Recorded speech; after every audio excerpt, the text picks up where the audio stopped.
Take my money, take my wallet, don't hurt me, don't hurt me. Hi, I'm Josh Caldwell from LearnHowToShootGuns.com. I decided to do a piece on learning to carry concealed. If your state allows you to legally carry a weapon concealed, I suggest you do so, but you need to learn to do it correctly. In that instance, what I'm doing is, I'm simulating being mugged or robbed at gunpoint, and I'm stalling for time. I want my opponent focusing his hand on my hands, what they're doing up here, and my vocals are telling him that I'm being compliant. Take my money, take my wallet, as I'm sliding my hand down to where my gun is. Now, my gun is on my hip. I actually have to reach past it to get to where my wallet is, so the whole draw motion becomes very natural. I'm already have to reach my hand past it to get there. At the same time, I'm blading my body, so even if he pushes up into me, I've still got this little bit of room where I can draw and get, actually reach my pistol. Now, the important part about carrying a concealed weapon is concealing it. It's got to fit in some sort of convex surface on your body. Your clothing has to be able to hide it. It's one of the reasons I'm not a big fan of ankle holsters. There's no real natural way to reach down to your ankle in the middle of a stressful situation.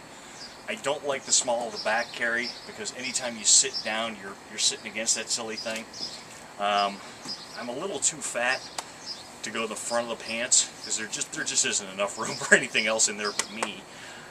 I do not like the belly band style, the outside, the external belly bag.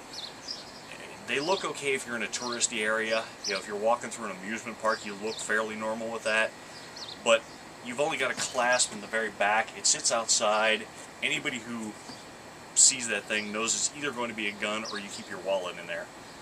So it really leaves me with going to the hip. Now, I'm going to hip.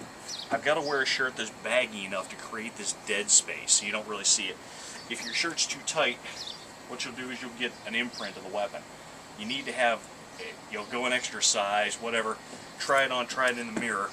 You also want to be careful with the length. If it gets to be too long, what will happen is as you try to draw, you'll get part of your shirt, which is okay.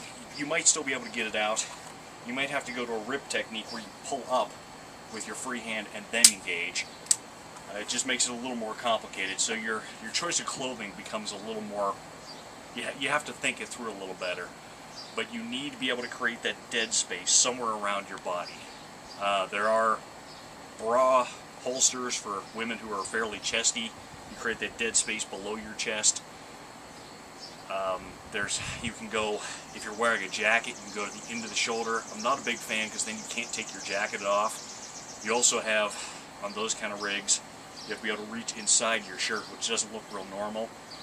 You also, if you leave it completely open, you expose that part of your body.